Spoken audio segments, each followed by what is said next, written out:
Fala galerinha do sétimo ano, boa tarde. Desejo que todos estejam bem. Vamos dar continuidade às nossas aulas remotas, né? Hoje, 21/9, capítulo 11, percurso 11, redes de transporte no Brasil. Nós vamos dar entrada agora num conteúdo bem interessante, que é a questão da interligação de redes, né? Essa palavra rede, ela remete à questão de ligação. Nós primeiro iremos ver as redes de transporte e depois iremos trabalhar com as redes de comunicação no percurso 12, só que mais adiante um pouco. Então o percurso 11 ele trata sobre redes de transporte no Brasil, que a gente vai conhecer um pouco mais sobre as estratégias do governo de ligar o Brasil um ao outro, a sua interligação, seja pela rodovia asfáltica, né, ou até carroçal, seja pela ferrovia, trens, né, locomotivas, seja por água, aquavias, né. A gente vai estar dando uma analisada nisso aí. Hoje a gente vai dar início a esse conceito de rede e espaço geográfico, analisando hoje principalmente a rede rodoviária, né, aquela parte que a gente está mais habituado a conhecer. Então assim, a palavra rede ela remete à ligação. Ligação de pontos, de lugares, pessoas, países, empresas, governos e etc. Então o seu uso ele é muito amplo. Aqui, a rede vai significar uma interligação, sistema integrado de fluxos, mercadorias, informações, mensagens, abastecimento de água, entre outros. Professor, o que aqui significa? Que a gente vai conhecer uma forma, de ligação ou de interligação entre várias partes do nosso Brasil, do nosso país, através dessa rede de transporte. Como eu falei, hoje nós iremos conhecer um pouco da rede rodoviária.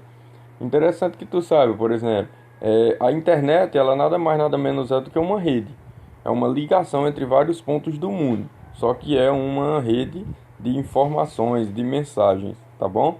Só para vocês terem uma ideia de como funciona. Então assim, hoje, atualmente, no mundo, existem várias concentrações de redes. Umas áreas com muito mais concentração e outras áreas com menos. Aqui, por exemplo, nesse primeiro mapa aí, tu tem Brasil, fluxos aéreos de cargas, ó. O que é que eu quero que tu perceba aqui? Perceba que a maior intensidade das cargas, ela está sendo destinada, está sendo ou saindo ou entrando para São Paulo. São Paulo e Rio de Janeiro, mas principalmente para São Paulo. Sai muito de Manaus, capital do Amazonas, lá para São Paulo. Sai muito de Fortaleza para São Paulo e vem muito do Distrito Federal para São Paulo, além de Porto Alegre. Aí você pode questionar assim, aqui a gente vai primeiro fazer, só mostrando essa figura a você. Você pode questionar o seguinte, por que para São Paulo, professor? São Paulo hoje é a maior cidade do país. São Paulo hoje é a maior cidade do país. E próximo a São Paulo tem o Porto de Santos. Então o que é que significa? Muita coisa entra no Brasil por Santos, que é o maior porto brasileiro, e muita gente sai do Brasil pelo Porto do Santos, né? Então, é as formas de você entender o transporte e chegada de cargas no Brasil. Mas vamos lá, vamos para os transportes rodoviários. A nossa rede rodoviária, ela é uma rede que a gente pode chamar de uma rede nova, tá entendendo? Só a partir de 1950, no governo de Juscelino Kubitschek, é que a gente deu uma espalhada. Juscelino Kubitschek, para quem não sabe, foi um presidente brasileiro que ele criou o chamado Plano de Metas. Ele queria avançar o Brasil. Ele ficou no governo no ano de 1956 a 1961. O Brasil, até então considerado altamente país baixo, né, de baixa qualidade.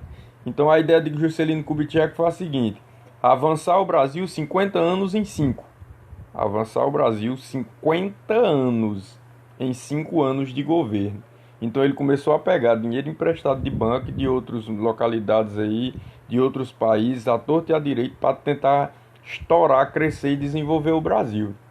Cresceu, mas em contrapartida a consequência veio anos depois. Esse crescimento não gerou tanto desenvolvimento quando imaginava-se que sim, e aí a gente findou com uma dívida imensa a diversos bancos internacionais e até mesmo a outros países. Para vocês terem ideia, uma das obras mais próximas da gente aqui é a BR-230, que a gente chama da Transamazônica, que é próxima a nós, passando do município de Lavras por ali. E a gente tem a construção do Açude Oroz, que também foi uma construção na época de Juscelino Kubitschek, nesse plano de metas, né? Para tentar sanar a sede que assolava o Nordeste aqui, que ainda assola, na verdade, pelas questões climáticas, né? Então, assim, a partir de até 1954, por aí, a gente era um país com uma rede rodoviária baixa, apenas 900 e poucos quilômetros de rodovia.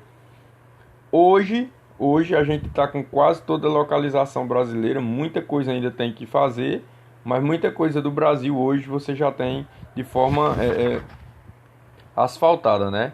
Então Juscelino Kubitschek, lá no ano de 1956, por aí, como a gente está vendo aqui, ó, ele tentou integrar, fazer ligações de redes, integrar o Brasil através da rede asfáltica. Até porque veio na época teve um investimento de empresas automobilísticas vindo para o Brasil, e um dos acordos para essa empresa vir para o Brasil era que o governo criasse rodovias, né? Porque assim o pessoal iria comprar muito mais carro dessa rede, iria gerar emprego, gerar renda e tudo mais. Então um dos acordos foi esse aí. Então lá em 1956 ele cria a Transamazônica, a Belém-Brasília, Cuiabá, Porto Velho, Rio Branco e entre tantas outras que são criadas nesse período aí, tá bom?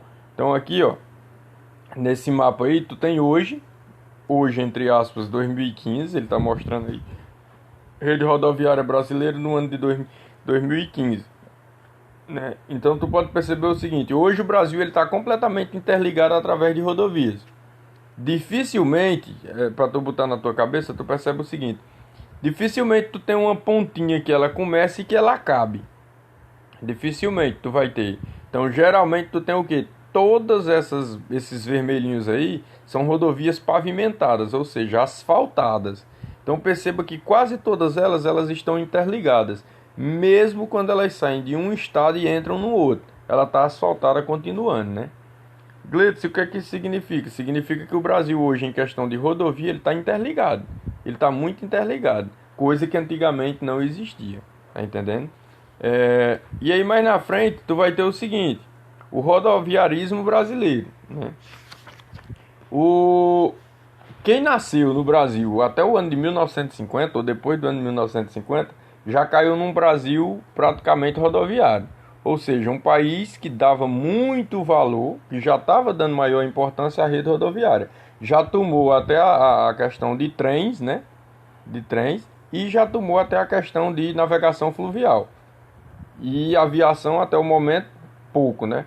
Então o Brasil se comprometeu em construir mais rodovias, incentivando demais o uso de automóvel. Como eu falei lá no início da aula para vocês.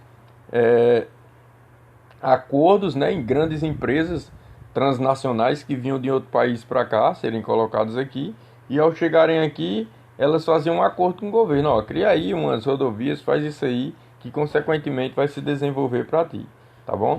Só que na nossa rede rodoviária, passando por tudo isso aí, né, você já viu o histórico, que foi Juscelino Kubitschek que estourou, e aí governos vêm continuando isso aí. A rede rodoviarismo, ela ganhou nome, ganhou força no Brasil depois dos anos 50, 1950, só que a nossa rede ela tem diversos problemas, infelizmente, né? A rede rodoviária brasileira ela tem uma falta de pavimentação em algumas rodovias. Por exemplo, eu tenho muita rodovia hoje que não é asfaltada. Tu pega, não, professor, mas tu pega, por exemplo, aqui em Umari, até o momento o Umari não tinha nenhuma rede rodoviária asfaltada, né? Pavimentada. Tu tinha, por exemplo, de Umari a BR-116, que a gente costuma chamar de Antônio Rolinha, só veio ser construída em 2003. 2003. O que é que eu quero que tu leve em consideração aí? O Brasil começou a ser pavimentado asfalticamente assim muito em 1956. Então nós só viemos ter o nosso primeiro asfalto em 2003. Depois, em 2018, 2019, sai esse asfalto da gente para Baixio. 2019, 2020, sai esse asfalto da gente para Baixio. Então essas são as duas únicas formas rodoviárias asfaltadas, né, pavimentadas que a gente tem hoje. E aí, como é uma rede de 2003, por exemplo, essa primeira da gente até a BR-116, ela com o tempo vai se desgastando muito. Como ela vai se desgastando muito, vai ocorrendo um risco de grandes acidentes, né? Uma sinalização deficiente, né?